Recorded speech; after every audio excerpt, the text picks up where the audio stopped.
Hi everyone. I was about to say happy Friday, but it's not been such a great Friday, a great week this week, and I'll talk about that in a second. I want to remind you that we do have Pilates this Sunday at 2 o'clock. Just all you need is yourself, a mat, and $10, and come and join us in the garage. We call it the theater. And we're going to do about 30 minutes of Pilates. It's beginner Pilates. And then we'll do about 15 to 20 minutes of somatic exercises. So if you are interested in working on your core, doing, circulatory system and nervous system regulation, come for this. I think it's also a good time to be in community together when I feel like we are just lacking so much community right now. So you are invited. Just come, and I'm going to be teaching the class, and so I've been working hard on this, getting this ready. So please join us for that. And again, you don't need to bring any props, just your yoga mat. See you on Sunday. So I have my little notes here, but I am not processing very well what happened this week. For you? It feels like a lot of devastation this week, and I just kind of feel hopeless and it just feels heavy and just like nothing's ever going to change and very familiar feelings. Um, I feel like we are getting worse as a society. We are not relating to each other anymore, and we have more division, more political division, but just more division and less understanding than ever before. And I don't know. There are a lot of things that I think are the culprit, but I think really it's just within us that, there's unrest inside of us. I mean, I don't know, but I have not slept well at all this week. I didn't even know, I'd never um, seen any of Charlie Kirk's stuff, so I didn't know anything about him.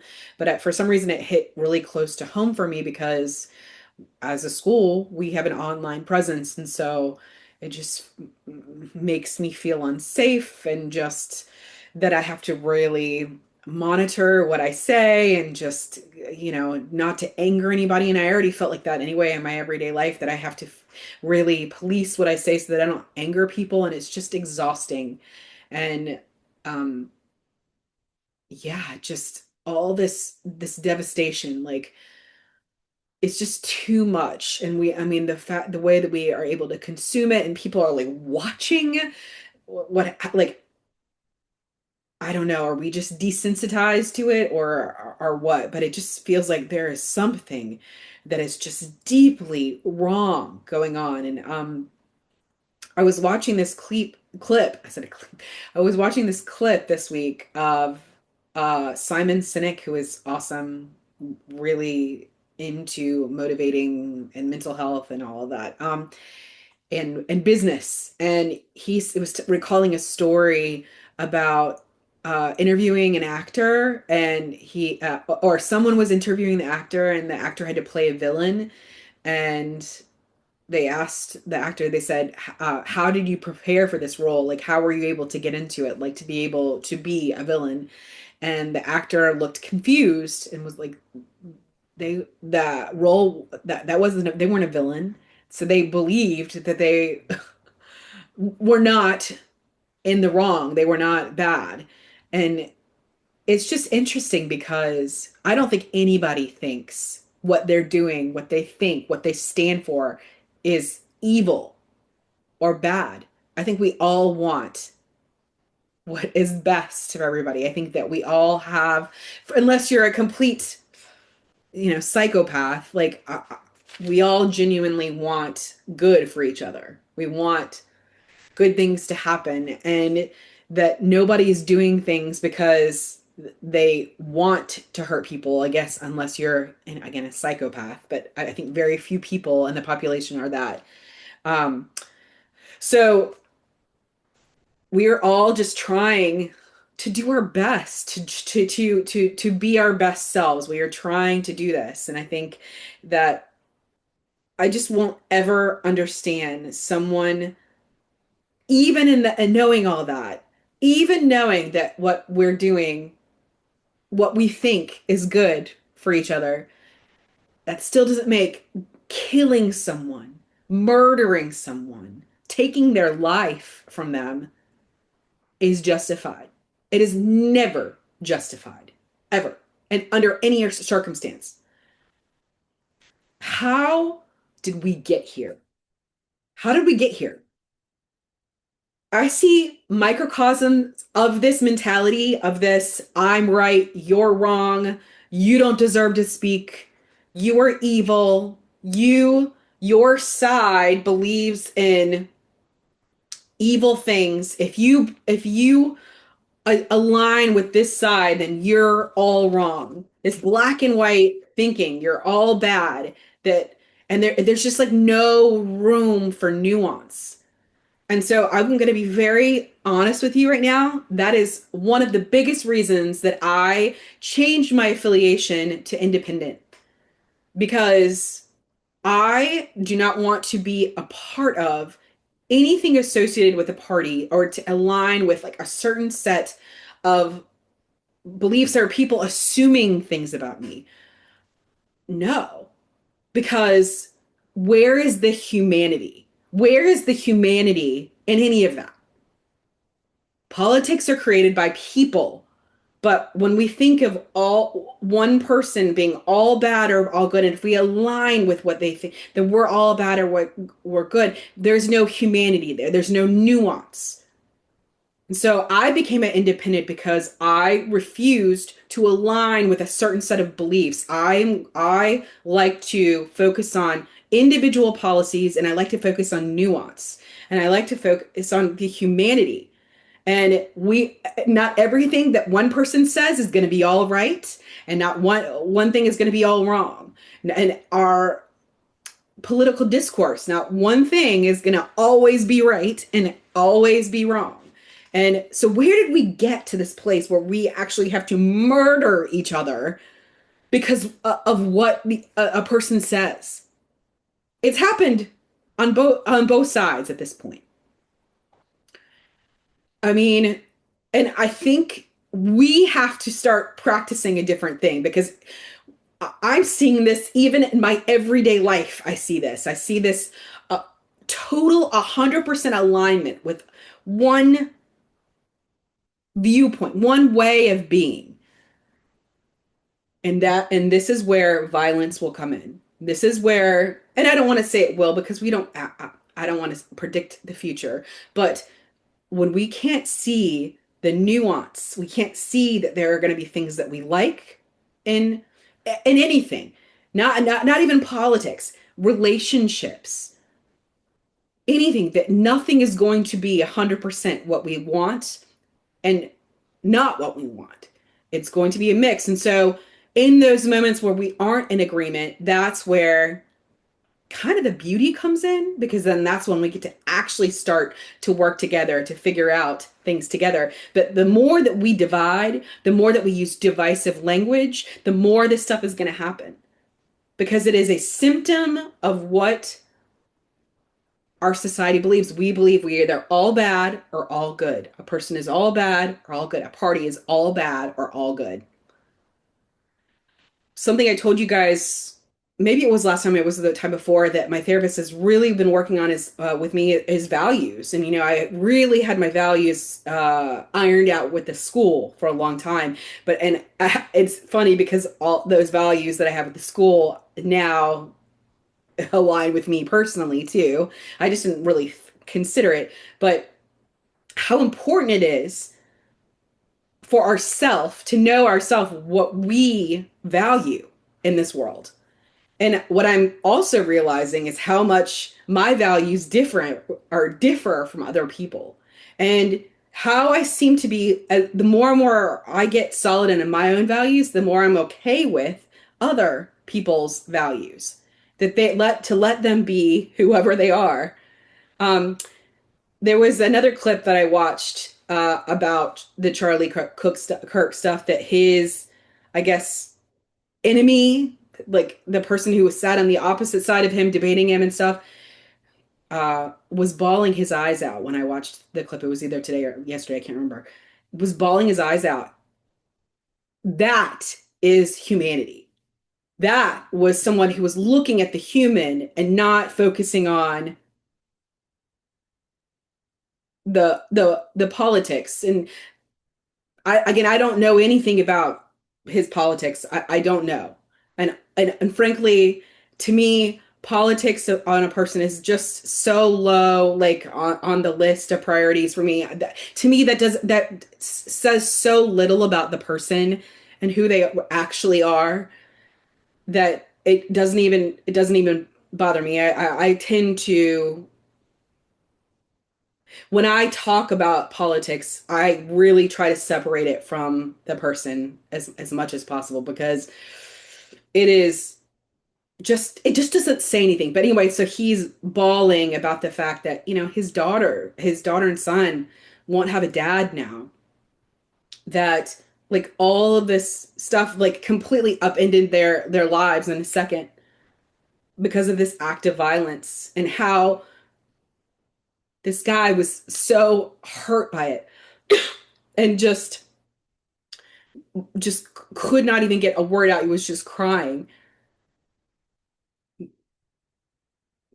We are people. We are human. That is humanity. That's the stuff that matters. That right there is the stuff that's going to change the world. That is what is going to get people the things that they need, not this other stuff. My hope in this horrendous act, and it's not just that, it was all um the acts of violence that have happened recently. Like, I just hope that it changes things going forward for the better. Is this what it takes? Is this what it takes to get us to a place where we can actually start to work together, to stop villainizing each other, to stop blaming and being hateful, but to come together? Is that going to happen? I hope so. And like just to focus what we can agree on and move that way. So, of course, because, there's a design to everything, but Ed Sheeran, who is my favorite pop singer, you guys know I love him. I love his idea, his thoughts on failure and how that's such a important way to learn and that he failed a lot in his career, a lot. I mean, busking on the sides of the street for a long time and not getting anything. I just kept going no matter what. I mean, I just think that he has such a he just has a unique perspective on life and how successful he is now and failure. Just that it's such a, he even says necessary component of learning. But he came out with an album today. It's brilliant. It's gold. I mean, I will be surprised if it doesn't win awards. He's been putting out albums almost every year since COVID started. So I think this is his third or fourth album since COVID happened, and it's just really spoken to my soul. Like, he's a fellow Aquarius, but he's one of, Aquarius were sometimes considered like unemotional, and he is like me, an emotional Aquarius, so I really align with him. Um, he has a song that's the second to last one on his album called Freedom, and I wanted to read the lyrics because I can't play the song because they would probably take this clip off of YouTube. So I'm gonna read it. Go listen to the song. It's really, really good. Actually, the whole album is just amazing. Go listen to it. Um, I've seen him in concert actually, and it's wild because he does the concert, the majority of it by himself. He has a looper, and so he'll like do the rhythm or the beat on his guitar, and then he'll create a loop, and he does all of the different voices on there, just him by himself. It's pretty darn cool. But this song is called Freedom. It goes, wherever I go, I'm never alone. Even when I am at all my darkest moments, whatever I do, there's something of you through the cracks. You're the light that is ever glowing. If I think that we can't get any closer, you say, yes, we can. And freedom is knowing there's someone you can lean on, turning the confusion into meaning, someone who loves your angels and your demons. Loving you is freedom, freedom, freedom. Loving you is. Wherever you go, I'll always be home, even when little things make it complicated. Whatever you do, I'll be there for you. We don't want perfect love because that's overrated. When I lose my direction on the journey, you will take my hand. And freedom is knowing there's someone you can lean on, turning the confusion into meaning, someone who loves your angels and your demons. When you want it but don't need it, that is freedom.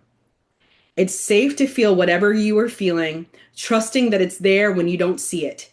To open up your eyes and still be dreaming. Loving you is freedom, freedom, freedom. Loving you is freedom, freedom, freedom. Loving you is freedom. Is knowing there's somebody you can lean on, turning the confusion into meaning, someone who loves your angels and your demons. When you want it but don't need it, that is freedom. It's safe to feel whatever you are feeling, trusting that it's there when you don't see it. To open up your eyes and still be dreaming. Loving you is freedom, freedom, freedom. Loving you is freedom, freedom, freedom. Loving you is freedom. It's knowing when there's hurting, there is healing. We can make it work when we believe it. You're the answer and the reason. Loving you is freedom.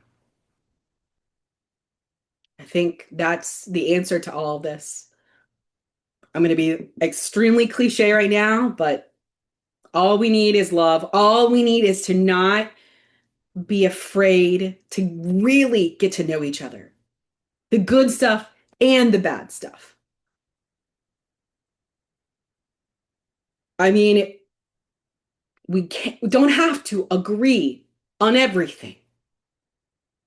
We don't have to agree on everything. We can have a thought, a feeling, a belief that is not in alignment, and that be okay. Even when we disappoint each other, when we hurt each other, when we neglect, when we abandon, and when we misunderstand each other, we can still be together. We can still have love. And all I see in my world, all I see is people who are not ready to know each other like that for whatever reason, because of being busy, being scared. It's a lot of responsibility. When we start to really get to know each other, that's a lot of responsibility.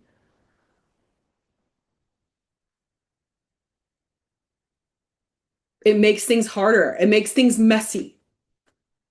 It makes things not so easy just to walk away. And I think that we're in such an avoidant society, and I've played into it as well. And I'm just seeing now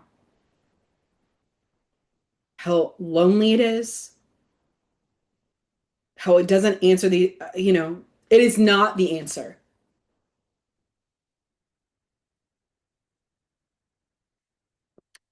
I can't control other people. They're going to think whatever they want to think and do whatever they want to do. In the meantime, all I can do is stay open, listen to people as much as I possibly can, and learn from them and accept them and love them for who they are. Like he said, the angels and the demons, the good stuff and the bad stuff.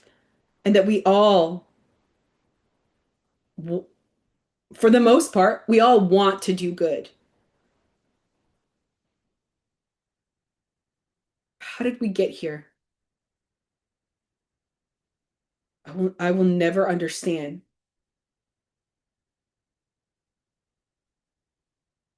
On that note, talk to you soon. Bye bye.